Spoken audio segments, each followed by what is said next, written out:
உண்மையிலே எனக்கு புரியலை, எனக்கு உண்மையிலே எதுவும் எனக்கு தெரியவில்லை அப்படின்னு நான் சொன்னேன். புரியலேன்னு சொன்னாதான் சரியான விடை அப்படின்னு சொன்னார். மறுபடியும் படித்தேன், ஏதோ புரியறது மாதிரி இருக்குதுங்க, ஆனால் எப்படி அதை வெளிப்படுத்துறதுன்னு எனக்கு தெரியல அப்படின்னா. வெளிப்படுத்துறது தெரியலன்னா அதுவும் சரியான விடை தான். திருமண வயதில் 2 தங்கைகள், பள்ளிக்கு செல்லும் 2 தம்பிகள். இவர்களை விட்டுவிட்டு பால்காரனோடு அம்மா ஓடிய போது வாழ்க்கை புரிந்தது.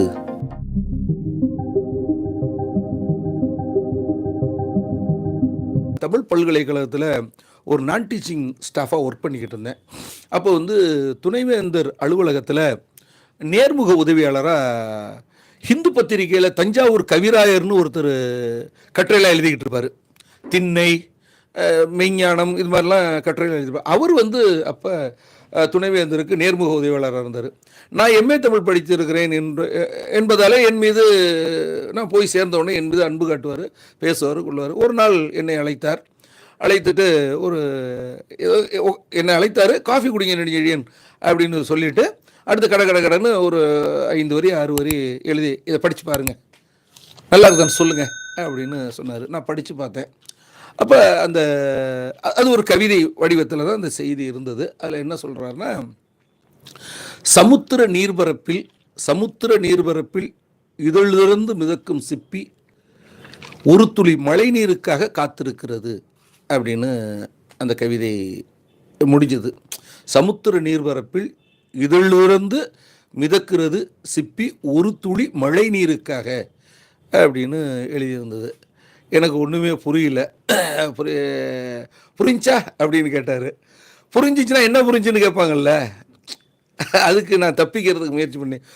உண்மையிலே எனக்கு புரியலை, எனக்கு உண்மையிலே எதுவும் எனக்கு தெரியவில்லை அப்படின்னு நான் சொன்னேன். புரியலேன்னு சொன்னாதான் சரியான விடை அப்படின்னு சொன்னார். எனக்கு ஒரே ஆச்சரியம், புரியலேனுங்கிறது சரியான விடையா? திட்டுவார்னு நினச்சிக்கிட்டு இருந்தால் அவர் புரியவில்லை என்பதுதான் சரியான விடை அப்படின்னு சொன்னார். ஏன்னு சொன்னால் இது ஜப்பான் மொழியில் எழுதப்பட்ட கவிதை. இதை ஆங்கிலத்தில் மொழிபெயர்த்திருக்கிறாங்க. ஆங்கிலத்தில் மொழிபெயர்த்ததை நான் தமிழுக்கு மொழிபெயர்த்திருக்கிறேன். அவர் மொழிபெயர்ப்பாளர். பானுமதியை பற்றி ஒரு அருமையான புத்தகம், தரைக்கு வந்த தாரகைன்னெலாம் அவங்களோட 2 வருடங்களாக பேசி புத்தகம்லாம் எழுதியவர். மிகச்சிறந்த எழுத்தாளர். தஞ்சாவூர் சந்துகள்னா புத்தகம்லாம் எழுதியிருக்கிறார். காலத்தின் வாசனைலாம் எழுதியிருக்கிறார். அவர் அப்படி சொன்னார். அப்படி சொன்னோன்னே ஓஹோ இவ்வளோதான், சரி மறுபடியும் இதை படிச்சுப்பார், உனக்கு புரியுதா, இப்போ இவ்வளவு சொல்லிட்டேன், நீ மறுபடியும் படிச்சுப்பார் அப்படின்னா. மறுபடியும் படித்தேன், ஏதோ புரியறது மாதிரி இருக்குதுங்க, ஆனால் எப்படி அதை வெளிப்படுத்துறதுன்னு எனக்கு தெரியல அப்படின்னா. வெளிப்படுத்துறது தெரியலன்னா அதுவும் சரியான விடை தான். கொண்டாங்க பேப்பரை அப்படின்னு வாங்கி உடனே என்ன பண்ணார், உனக்காக நான் அப்படின்னு ஒரு தலைப்பிட்டு ஒரு அண்டர்லைன் பண்ணி இப்போ படித்து பாருங்க அப்படின்னாரு. கொஞ்சம் புரியுதுங்கய்யா அப்படின்னேன். என்ன புரியுது அப்படின்னாரு. இது ஏதோ ஒரு தலைவன் தலைவி, நம்ம சங்க இலக்கியத்தில் சொல்கிறது மாதிரி தலைவன் தலைவி, காதலன் காதலி, அந்த உணர்வுகளை வெளிப்படுத்துவதை போல தெரியுதுங்கய்யா அப்படின்னு சொன்னேன். இப்போ தான் நீங்கள் பதிலுக்கு நெருங்கி வந்திருக்கிறீங்க. இது பாதி தான் நீங்கள் பதில் சொல்லியிருக்கிறீங்க, இன்னும் பாதி நீங்கள் சொல்லலை அப்படின்னு சொன்னார்.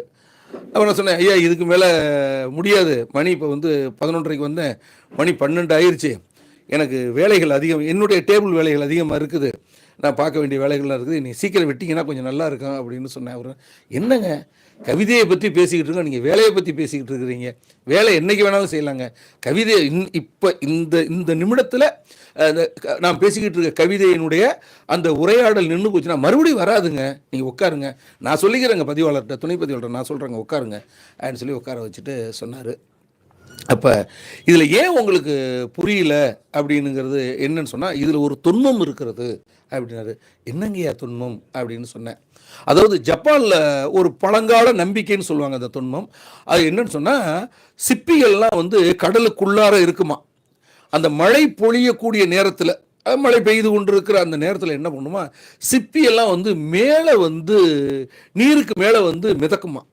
அப்படி மிதக்கிறதுக்கான வாய்ப்பு கிடையாது, ஏன்னா நீரின் அடர்த்தியை விட சிப்பியின் அடர்த்தி அதிகம், அதனால் அது மிதக்கிறதுக்கான வாய்ப்பு இல்லை.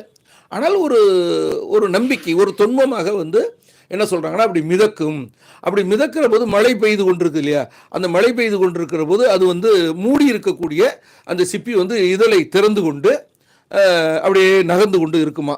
எதுக்குன்னா மழை துளிகள் வந்து இந்த சிப்பிக்குள்ளார விழுந்த உடனே அந்த சிப்பி வந்து மூடிக்கொண்டு அந்த இதழை மூடிக்கொண்டு மறுபடியும் தண்ணிக்குள்ளார போயிருமா. அப்படி தண்ணிக்குள்ளார போகுது இல்லையா, அந்த மழை நீரிலிருந்து உருவாகுவது தான் முத்து அப்படின்னுங்கிற ஒரு நம்பிக்கை உண்டு ஜப்பானில். ஆனால் அறிவியல் முறைப்படி அது கிடையாது அப்படின்னாரு.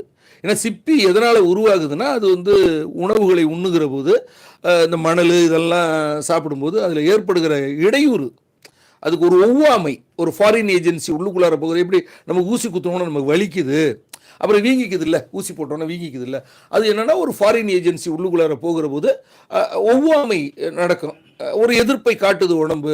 அது மாதிரி தான் என்ன பண்ணுது, அந்த நீரோட்டத்தில் வந்து ஒவ்வாமையான பொருள்கள் மண் கல்லெல்லாம் போகிற போது அந்த மண்ணு கல் சிப்பியினுடைய உடலுக்கு எந்தவித பாதிப்பை ஏற்படுத்தக்கூடாது என்பதற்காக அது என்ன பண்ணுதுன்னா ஒரு சலைவா மாதிரி ஒன்றை உருவாக்கி அது கெட்டிப்பட்டு நாளாக அது முத்தாக மாறுகிறது என்பது சயின்ஸு. ஆனால் ஜப்பான்காரவங்க நம்பினது இப்படியாக நம்பினாங்க. அதனால தான் வந்து உங்களுக்கு இந்த கவிதை புரியல அப்படின்னாரு. இப்போ சொல்லுங்கள் இந்த கவிதை புரியுதா அப்படின்னாரு. புரியுது அப்படின்னு சொன்னேன். எப்படி புரியுது அப்படின்னா, நான் சங்க இலக்கியத்தில் குறுந்தொகையில் செம்புல பேர் நீர் போல் அன்புடைய நெஞ்சந்தாம் கலந்தனவே அப்படின்னு ஒரு வரி இருக்குது, அந்த வரியோடு நான் பொருத்தி பார்க்குறேன் அப்படின்னாரு. சபாஸ், இப்போ தான் நீங்கள் வந்து ஒரு 90 விழுக்காடு பதில் சொல்லியிருக்கிறீங்க, இன்னும் 10 விழுக்காடு இருக்குது, அதையும் நீங்கள் சொல்லிடுவீங்கன்னு சொல்லி ஒரு உற்சாகப்படுத்தினார். அவர் உற்சாகப்படுத்துவது என்னன்னு சொன்னால், ஒரு பெண் தனக்கு வர வேண்டிய ஒரு ஆண் துணை எப்படி இருக்க வேண்டும். நான் அவர் சொன்னோன்னா அப்புறம் நான் கொஞ்சம் பேச ஆரம்பிச்சிட்டேன். ஒரு பெண் தனக்கு வர வேண்டிய ஆண் துணை எப்படி இருக்க வேண்டும் என்று அந்த பெண் நினைக்கிறாள் என்று சொன்னால், மழை துளியை போல தூய்மையானவனாக, அது வந்து வானத்திலிருந்து உயரத்திலிருந்து கீழே விழுது, அப்படிப்பட்ட அது உயர்ந்த சிந்தனை, உயர்ந்த குணம், ஒரு பேரன்பு கொண்ட அந்த ஆண் வந்து தூய்மையானவனாக இருக்கணும். எப்படி தூய்மையானவனாக இருக்கணும்னா, மழை நீரை போல அவன் தூய்மையானவனாக இருக்க வேண்டும் அப்படின்னு சொல்லி அந்த தூய்மையான அந்த உயர்ந்த சிந்தனை கொண்டவன், மழை நீரை போல தூய்மையாக இருக்கக்கூடிய அவன் வந்து இந்த பெண்ணினுடைய மனதில் வந்து விழுறா, அவனுடைய பார்வையில் விழுறா. அந்த நேரத்தில் வந்து அவளுக்குள்ளார ஒரு காதல் வருது. அந்த காதல், அவனை நினைத்து காதல் வருது, அவனும் ஏற்றுக்கொள்ளுகிற போது அது வந்து முத்தாக மாறுகிறது அப்படின்னு தான் ஜப்பான் கவிதையை சொல்ல வந்திருந்திருக்கலாம் அப்படின்னு நான் சொன்னேன். அவர் சொன்னார், 100% நீங்கள் சொன்னது உண்மை அப்படின்னு சொன்னார். அப்போ மணி வந்து 12:20 ஆயிடுச்சு. அப்புறம் மணி ரொம்ப சரியாக சொல்லிட்டீங்கன்னு சொல்லி அதெல்லாம் திருத்தம் பண்ணிவிட்டு கொடுத்துட்டு போனார்.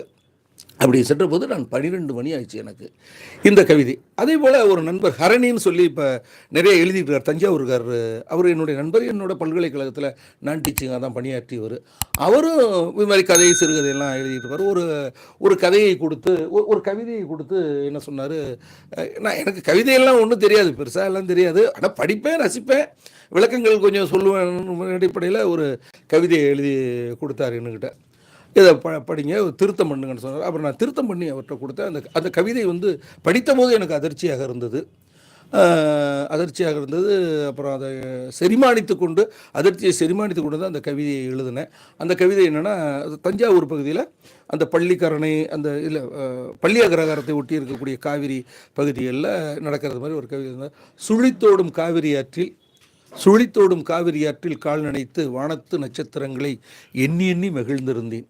சுழித்தோடும் காவிரி ஆற்றில் கால் நனைத்து வானத்து நட்சத்திரங்களை எண்ணி எண்ணி சிந்திச்சு அடுத்து எண்ணி கவுண்டிங் எண்ணி பார்த்து வானத்து நட்சத்திரங்களை மகிழ்ந்திருந்தேன். அப்போது எனக்கு வாழ்க்கை புரியவில்லை. சரி, அடுத்து எழுந்தார். திருமண வயதில் 2 தங்கைகள், பள்ளிக்கு செல்லும் 2 தம்பிகள். இவர்களை விட்டுவிட்டு பால்காரனோடு அம்மா ஓடிய போது வாழ்க்கை புரிந்தது. திருமண வயதில் 2 தங்கைகள், பள்ளிக்கு செல்லும் 2 தம்பிகள். இவர்களை விட்டுவிட்டு பால்காரனோடு அம்மா ஓடிய போது வாழ்க்கை புரிந்தது. அப்படின்னு அந்த கவிதை நான் திருத்தம்லாம் பண்ணியிருந்தேன், தலைப்பு இல்லை. அதுக்கப்புறம் நான் திருத்தம் பண்ணி நான் தான் கொஞ்சம் ஸ்டைல் வந்து எண்ணி எண்ணி அந்த சுழித்தோடும் அதெல்லாம் நான் தான் சேர்த்து விட்டேன். அப்புறம் கடைசியில் அப்போ சொன்னார், நெடுஞ்செழி நீங்களே வந்து இதுக்கு தலைப்பு கொடுத்துருங்க அப்படின்னு சொன்னார். அப்புறம் நான் ஒற்றை விண்மீன் அப்படின்னு சொல்லி ஒரு தலைப்பு கொடுத்தேன். அப்போ அவர் சொன்னார், நான் சும்மா ஒரு கசம்சான எழுதியிருந்தேன், ஆனால் நீங்கள் வந்து ரொம்ப அழகுபடுத்திட்டீங்களே அப்படின்னாரு. எனக்கு கவிதை எழுத தெரியாது, ஆனால் கவிதையில் இருக்க குறைய சொல்ல தெரியும், கவிதை இப்படி இருந்தால் நல்லாயிருக்கும் அப்படின்னு என்னுடைய சிந்தனையை சேர்த்து கவிதையை வந்து மெருகூட்ட எனக்கு தெரியும். ஆனால் இது ஒரு எப்படின்னா எப்படி ஒரு தெலுங்கு படத்தை வந்து தமிழில் டப்புன்னும் போது சிறப்பாக இருக்கும். இப்போ சந்திரமுகின்னு ஒரு படம் வந்து முன்னாடி வந்து மலையாளத்தில் தான் அது வந்தது அந்த படம். அப்புறம் தமிழுக்கு வந்து அது மொழியாக்கம் செய்யப்பட்டாங்க. அப்புறமேட்டுக்கு டப்பணியெல்லாம் எடுக்கலை, இங்கே ரீஷூட் பண்ணியெல்லாம் படம் எடுத்தாங்க. ஆனால் மலையாளத்தில் வெளிவந்ததை விட தமிழில் வந்து மிகப்பெரிய வசூலை பெற்றது. அதே போல் அப்புறம் கன்னட மொழிக்கு இலங்கை மொழி போச்சு. அப்போ ஒரு மொழிக்கு மாறுகிற போது அங்கங்கே இருக்கக்கூடிய என்ன சொல்கிறது மெரிட்ஸ் அண்ட் டிமெரிட்ஸ் எல்லாம் கணக்கில் எடுத்துக்கிட்டு தான் அது மாதிரி பண்ணுவாங்க. அது மாதிரி என்னால் செய்ய முடியும் அப்படின்னு சொன்னார். அப்போ நான் கேட்டேன், இது வந்து நடந்த செய்தியை தான் நீங்கள் கவிதையாக்கிறீங்களா அப்படின்னு நான் கேட்டேன். ஆமாங்க, நான் இப்படி தாங்க கவிதையாக்கியிருக்கிறேன் அப்படின்னு சொன்னார். அது கேட்டபோது எனக்கு ஆச்சரியமாக. அப்போ சொன்னார், இந்த கவிதையை நீங்கள் எப்படி புரிஞ்சுக்கிறீங்க அப்படின்னு சொன்னார். அப்போ நான் சொன்னேன், ஒரு ஜானகிராமனுடைய மரப்பசு நாவலில் சொல்கிறது மாதிரி எனக்கு வந்து ஒரு பெண்ணுக்கு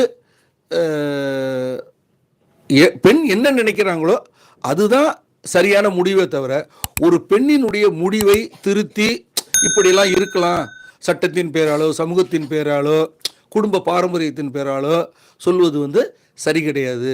அந்த பெண்ணுக்கு வந்து திருமண வயதில் 2 பிள்ளைகள், பள்ளிக்கு செல்லுகிற பிள்ளைங்கன்னா அந்த பையனுக்கு ஒரு 23 வயது 24 வயதாவது இருக்கணும். அப்போ 24 வயது கழித்து பால்காரனோட அம்மா ஓடுறாங்க அப்படின்னா அதில் ஏதோ ஒன்று இருக்குது.